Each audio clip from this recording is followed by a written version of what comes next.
I don't know about you, but for some reason, as the year is coming to an end, I find myself taking inventory of how things are going for me, for my family, and for those around me. The intersection of the holidays and the year-end tends to prompt both a time of celebration and a time of reflection. Thankfully, so far in the closest spheres of life, all is well. When considering my relationship with God, as well as with our family and friends, to borrow a phrase from an old Eagles tune, I have a peaceful, easy feeling. But as I look further out, reflecting on how things were going in the world around me, both near and far, things weren't looking nearly as good or as peaceful as I would hope. This reflection has caused me to ponder two things. First, what words might describe what I was sensing in the world around me? And second, is there an antidote to the apparent malady affecting the world?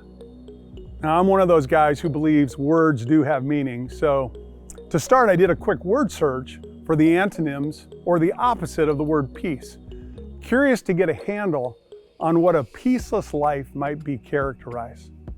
Well, here's that short list. I'm going to read it to you with a parenthetical thought that it seems to be uncanny how the alphabetical order in some ways matched the degrees or levels of peacelessness.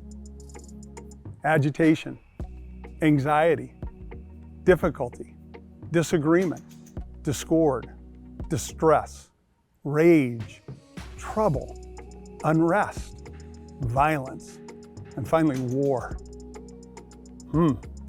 Those words seem to describe well much of what we're seeing and experiencing around us. For some of us, they may indeed be closer to home than we would hope to be true. But the good news, the great news, is that there is an antidote to these ills. One that, if truly embraced and experienced, would strike a line through each word in that long list of antonyms I just read off. This antidote doesn't come in the form of a pill to simply block out the ill feelings, but rather in the form of a person whose presence and power can eliminate them all. That person came as the ultimate gift that first Christmas, and with him came the title Prince of Peace. For it was through his life, death, and resurrection that the true potential and promise of real, meaningful, lasting peace can be experienced.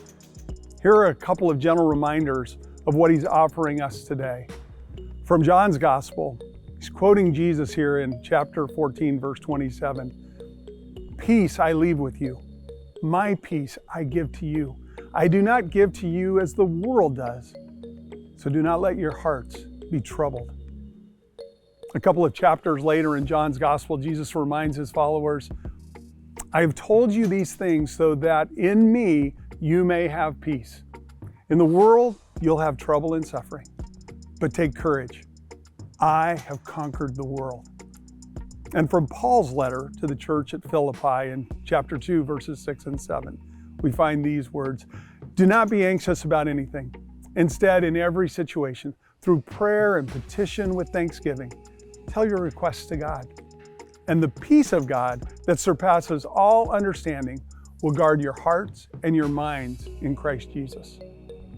Well, my hope and my prayer for each of us is that in this holiday season, as this year comes to an end, we would receive that present once again, and therein embrace and experience the promise, the power, and the presence of the one who has overcome the world with his peace, a peace that passes all understanding.